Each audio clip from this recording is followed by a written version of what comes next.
Hello everybody, it's Totally the Toad and I'm back with another video. And today we're going to continue and finish the helmet for Mercy from Overwatch, the Valkyrie version. So the first thing we're going to do, if I don't remember incorrectly, is prime the helmet and then we're gonna paint it and finish it up. Okay, let's get cracking. Wow, wow, epic intro, wow! So, the last stuff for the helmet has arrived and you can see it in the background, waiting to get finished. So, it was actually my dad's idea, which I think is kind of hilarious, but also I think it was a good one. Because I didn't really know how to make the gems, I guess. And I think many people make them in like, is it epoxy or something like that? And I don't really have the tools for that. So I ordered some cover buttons. And they are quite flat and the right size. And if I just take off the back, I can glue this on. And I think it'll be okay. I mean, it won't be perfect, but I think it will be decent. For the other smaller gems, I'm just going to use, you won't be able to see these very well, but I have these tiny little pearls, I guess. Not real pearls, obviously. Yeah, I guess we will try that. But before we do that, I do want to actually prime and paint the helmet. So I'm just going to cover the entire helmet with wood glue, and after that's dried, and I've done a few coats, I will bring you guys with me to the floor and we can paint the actual helmet. How about that? Well,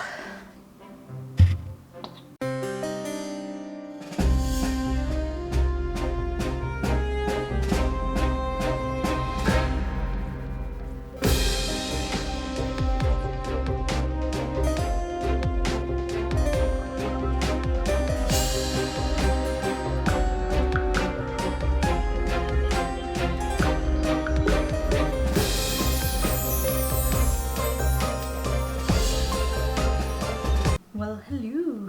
I have now covered this monstrosity with some wood glue and it's time to actually start painting it. I have started just a little bit by covering some of buttons actually with some paint, and these will act as like the pearls or whatnot later on. We're gonna start by covering this entire thing in some silver. Here we go. This is the little bugger. I need to get a better setup still. But this is the color. It's some outdoor paint. I have, oh, the lamps. I have these two paintbrushes. This one I'm just gonna use for covering most of it, I think. And then this one for details, because it's one of my favorite paintbrushes. All of it except for the details and the back wings. These ones should be silver. So let's start by just... Would probably be a good idea to do like a base layer of black, but ain't nobody got time for that. I'm gonna speed up the process for you guys so you don't have to watch. Then I'm gonna watch some Super Nanny.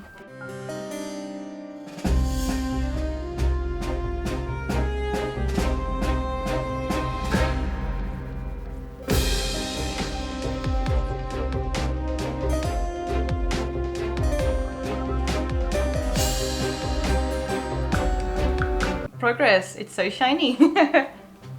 We're gonna paint all of this silver as well first and then add the details, I think. Ooh. Okay. I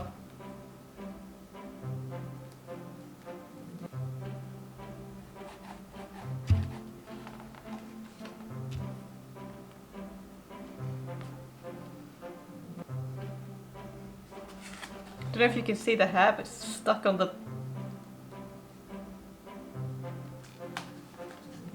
Ooh.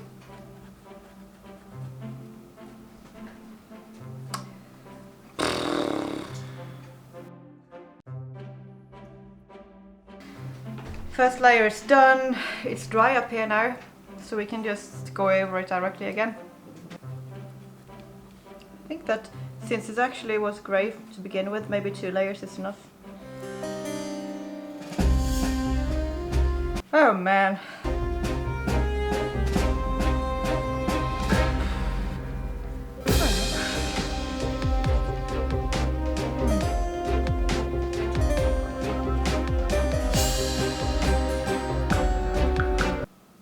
Well, I think we're gonna do, before we start letting this completely dry, we're gonna do part of the gold, the big area on the back wings. Then we can wash ourselves and the brushes.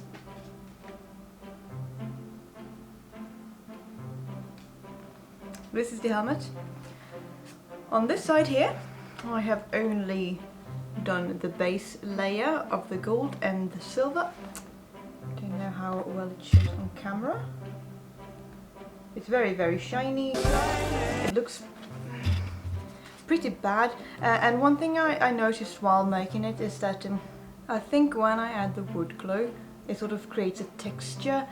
There will be like little blobs, and if I use a bad brush, there will be like brush strokes. So I think that makes it look kind of uneven. I mean, even at the back here, you can, right there, that it's not even. And I think that's problematic. On this side, I have added shading, and I mean, can you see that difference though? No shading, shading, no shading, shading. I think that's kind of absurd what a difference shading can make. I think it's difficult, but I think it's worth it when you attempt it. What I do, I'm gonna film myself shade this side so you guys can actually see it. But what I do is I add, I mix, for instance, the gold and some black, and then I add that where shadows would fall, or like where shadows actually fall, but I emphasize it, just otherwise it can look so flat, especially with metallics because they are so shiny. So for instance, where two surfaces meet, there's usually going to be shadows. Therefore I darken this area right here along the where the silver and the gold meet, and same thing with the patterns. It's just like where there's an indent or where two areas meet, I like to add shadows and shading. So yeah, let's film down here instead, and I can show you guys what I do. So I'll take the gold. You can see I mix in the lid, and normally I wouldn't actually like stick the any like dirty brush into the buckets and mix like that, but there's like nothing left in this, so I'm just gonna scoop some up, add it to the lid, take from the lid of the black one. You can see it sort of gets darker. I don't know how well you can actually see it, but it does get darker. And you don't need much because it's like a dry brushing technique, so you want it to be pretty dry. What I do is I add some shade.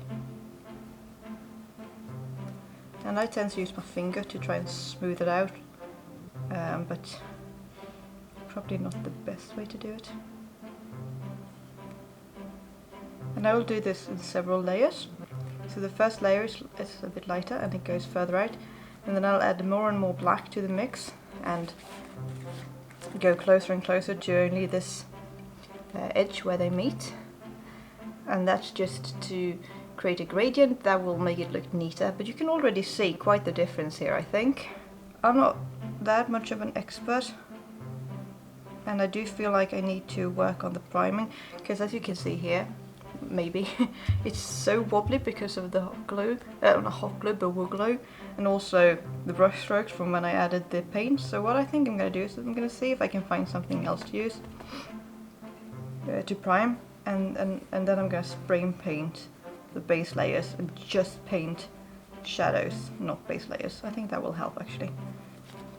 I'm just going to do the same to this. I'll just go along the edges, add shading, and then I'll go all around the edges of the things. and add some black too, because that's just the way things tend to weather, and it adds like a nice looking touch to it.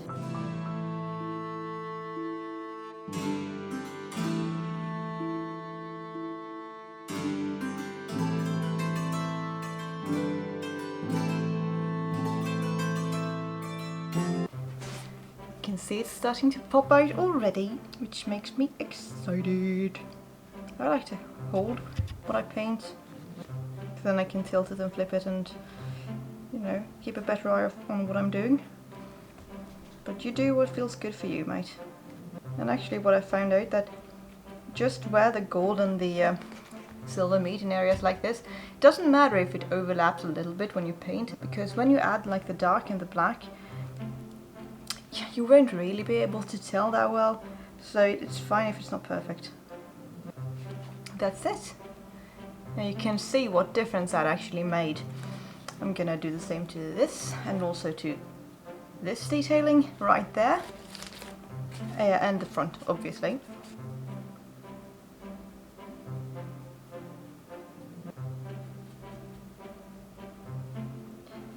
And contrast is actually good. I know it's very, like, when you start out it's kind of intimidating to add any sort of color to what you do, but and add contrast in particular. I know, same when you start drawing stuff, but it is actually good. You want it to be a difference between the lightest and the darkest area, because that will help trick the eye to give it that shape. So don't be afraid to do it. I think that's enough of the gold actually. Now let's move. No, the front. Almost forgot the front.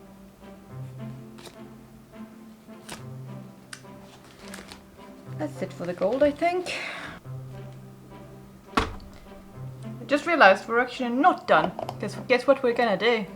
We're gonna add the little pearls. But first I need to charge my battery, and this will have to dry. So, okay, so I have painted the helmet, and I think it looks pretty dope.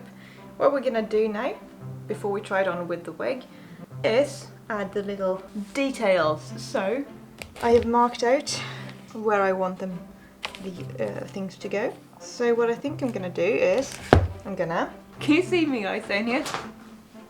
Hello. A knife. Here's what I'm thinking. That I'm gonna take my little knife, cut out a little hole here and there where I marked, because then when we add the glue we can add it here and along the rim, and hopefully when I put them on they will stay on better.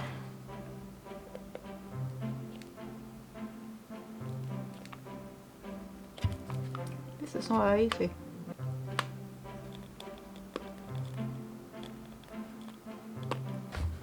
Let's grab the super glue.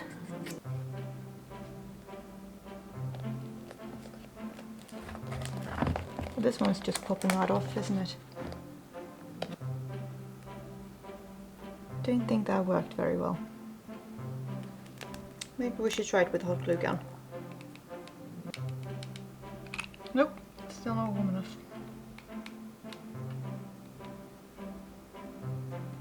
I don't know if you can see anything here, but I hot glued where the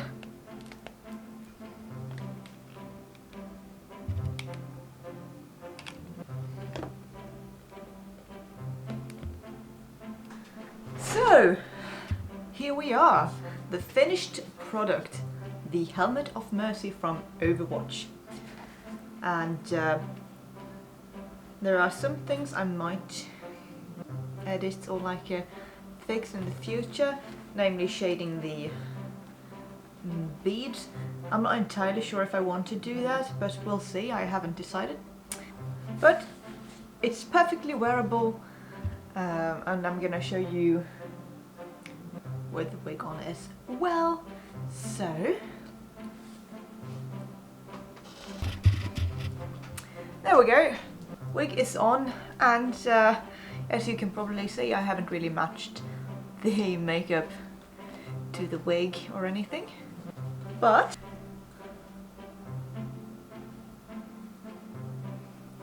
woo. So, what have I learned from doing this painting and priming? Well, as I mentioned in the video, I realized that the primer you use is very important. And in the future I will not be using wood glue, because the wood glue, it kept running, and if you look up close at the helmet, here, you can see that it ended up making patterns and driblets and all sorts of things that I didn't really want. So, primer, I'm gonna switch that out for something else, probably like a plasti dip, because that's what I've heard people use, but it's expensive. With paint, I'm gonna start spray painting the bottom layers of everything instead of using a paintbrush, because you can actually see the brush strokes, and I don't quite like that. But then I'm gonna paint on shadows like I did here in the future. However, I'm still very pleased with how this helmet turned out, because I've never made a helmet in my life, and I'm very new to foam, as you guys know, so the fact that it's on my head, wearable, and it looks pretty decent actually, it's amazing if you ask me. So, anyway, I hope that you guys enjoyed this video and maybe learned a little bit, or at least had fun watching. And if you did like this video, give us a thumbs up, subscribe, all of that jazz, and I will see you guys next time. Bye!